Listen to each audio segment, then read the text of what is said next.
बिस्मिल्लाहिर्रहमानिर्रहीम। अस्सलाम वालेकुम। Welcome to MJ's kitchen. आज हम बना रहे हैं इमली की खट्टी मीठी चटनी। आप इसको मुख्तलिफ़ किस्म की चाट के साथ भी इस्तेमाल कर सकते हैं और मुख्तलिफ़ किस्म के रोल, पकोड़े और समोसों के साथ भी सर्व कर सकते हैं।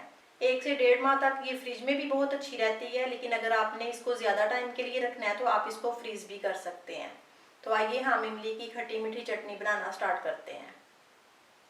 इमली की खट्टी मीठी चटनी बनाने के लिए मैंने आधा पाव इमली ली थी और उसको मैंने 2 से 3 घंटे 1.5 कप पानी डाल के भिगो दिया था और फिर अब मैंने उसको छान लिया है।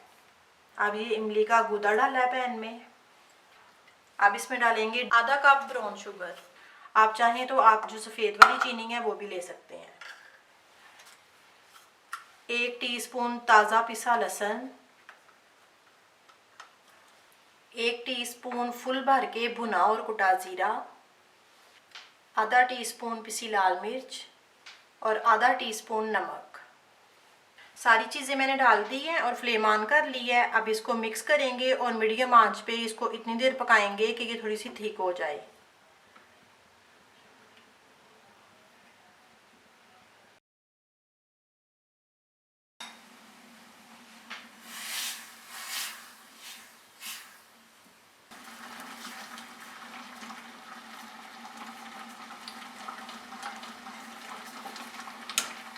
दस से 12 मिनट मैंने तकरीबन इसको पकाया है। ये हमारी चटनी गाढ़ी हो चुकी है।